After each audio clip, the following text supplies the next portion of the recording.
Assalamualaikum warahmatullahi wabarakatuh. Jumpa lagi dengan saya Eko dari channel Dosen Dodol. Iya. Oke, aku akan share video kali ini ya, mental down gara-gara chat pembeli. Nah, ini cara kita panggil lagi ya. Pernah nggak sih kalian ngerasa ini jualan di marketplace itu bukan cuma soal untung dan rugi, tapi juga soal mental. Nah, pernah nih suatu hari dapat bintang satu ya, bukan karena barangnya itu rusak, tapi karena atau juga bukan karena telat kirim ya, tapi karena pembeli memang nggak baca deskripsi produknya. Padahal kalau deskripsi produk udah jelas, dan itu biasanya mereka nggak baca, nanya lagi di chat. Ada juga yang ngechat gini, "Mas, ini barang apaan sih kok gini banget?" gitu. Padahal dia yang salah pilih varian gitu, tapi tetap aja kita yang kena semprot itu.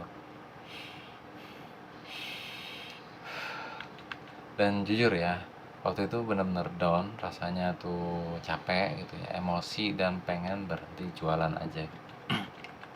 Nah, tapi dari situ ya aku belajar satu hal penting gitu ya.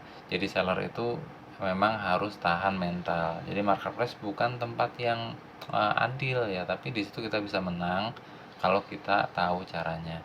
Nah, aku mulai belajar itu gimana caranya handle pembeli yang emosional gitu ya, tanpa ikut ke bawah emosi. Nah, ini 5 hal yang aku terapin ya sampai sekarang gitu. Mungkin kalau ada lebihnya nanti aku share lagi, kalau inget nanti yang aku ingat aja.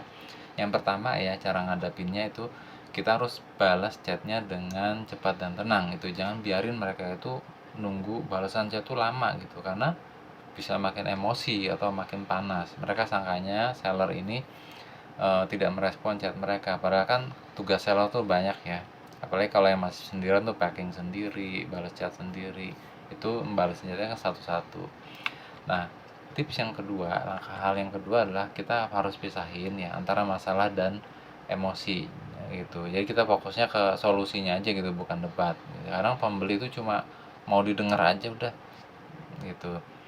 Oke, kita gitu aja ya. Jadi mereka mudah dengerin aja dulu mereka tuh sebenarnya mau apa. Hal yang ketiga adalah kalau kita memang salah ya teman-teman, itu jangan ragu untuk minta maaf ya. Lalu biasanya sih gini, kalau udah chat nih kurang atau apa, "Oh, mohon maaf Kak atas ketidaknyamanan," baru kita bla bla kasih solusi ya. Ya. Nah, jadi kita minta maaf aja ya. Tapi kalau misalnya kita bener ya, kita edukasi dengan cara yang halus ya. Kita kirim ulang deskripsinya atau info produk atau info pengiriman, kita juga kasih tahu ya. Kadang mereka kan komplain tuh biasanya lama pengiriman ya, selain barangnya salah atau barang tidak sesuai dengan apa yang mereka beli gitu ya. Hal yang keempat adalah kita jangan simpan di dalam hati ya. Ya, kita harus tahu loh, ini bisnis gitu. Jadi kalau kita baper ya kita kalah. Hal yang kelima, ya bolehlah kita kasih kejutan kecil kalau perlu ya. Kadang misalnya kita selipin bonus stikernya, misalnya kita kirim barang nih kurang satu atau dua, nah sisanya itu kita misalkan kirim tapi di dalamnya kita kasih ucapan atau stiker ya, biar pembeli itu lebih lunak. Dan satu lagi, aku belajar untuk nggak biarin komplain ini merusak semangat besok. Jadi kita jangan bawa ke hari kehidupan kita teman-teman. Anggap ini cuma apa sih, problem bisnis aja gitu ya, jangan sampai ke dalam hati.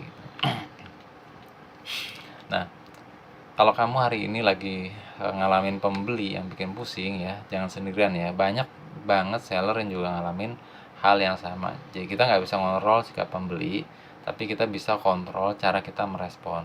Ingat, semakin sering kamu ngadepin komplain, jadi kamu semakin kuat jadinya. Karena setiap masalah itu bukan musibah ya, tapi latihan naik level.